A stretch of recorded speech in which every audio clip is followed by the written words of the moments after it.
एकीकडे मनोज जरांगे यांची पश्चिम महाराष्ट्रामध्ये शांतता यात्रा सुरू असताना दुसरीकडे सांगलीमध्ये पुढच्या काही तासांमध्ये ओबीसी आरक्षण महाएल्गार मेळावा पार पडतोय आणि हा पश्चिम महाराष्ट्रामधील सांगली जिल्ह्यामध्ये पार पडतोय आणि त्यामुळं या मेळाव्याला मोठं महत्त्व प्राप्त झालंय।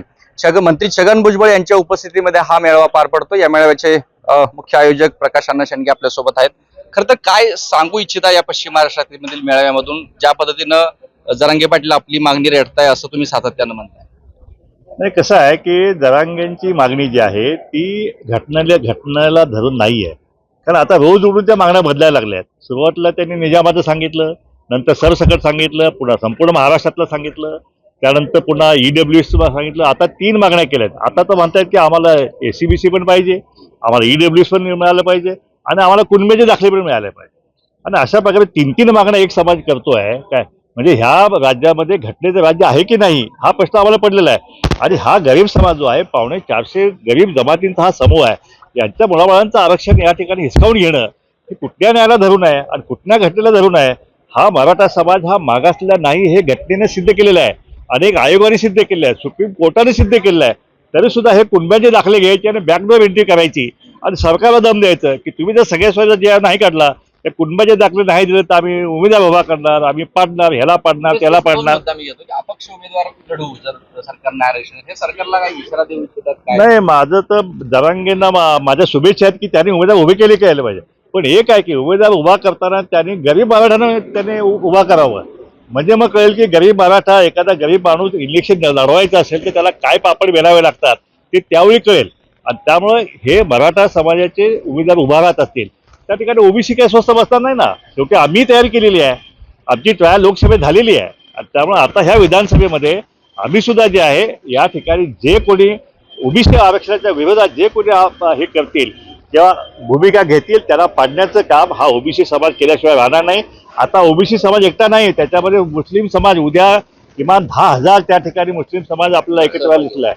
हा त्या ठिकाणी मुस्लिम समाज येते, शब्बीर अन्सारी असेल, त्यानंतर आमचे इक्बाल गौंडी असतील, आमचे इक्बाल अन्सारी असतील, हे सगळे नेते म्हणजे या ठिकाणी सगळ्या समाजी नेते उपस्थित राहणार। सोबत काही बोलणं झालं? या सगळ्या यात्रा निघतायत आरक्षणातील जरांगेंच्या सोबत काय आंदोलन? बघा, आंदोलन फक्त जरांगे एकटेच करू शकता असं नाही, आम्ही पण आंदोलन करून दाखवलेलं आहे। आमचे हाकेंचं आंदोलन सुद्धा तितक्या तोडीतोड झालेलं आहे, त्यामुळे सरकारला तेवढं सोपं नाही।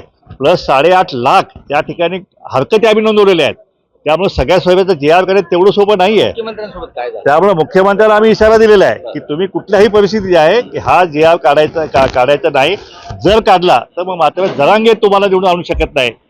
निवडून आणायची ताकद किंवा कोणाला पाडायची ताकद ही आता फक्त ओबीसी मध्ये आहे। मराठा समाज फक्त 8 ते 12% आहे, त्यामुळे संख्येचं गणित आमच्या बाजूने आहे। आता मुस्लिम आमच्या सोबत आहे, दलित आमच्या सोबत येत आहे, त्यामुळे 80% ताकद जी आहे ही आरक्षणवाद्यांची ताकद आहे।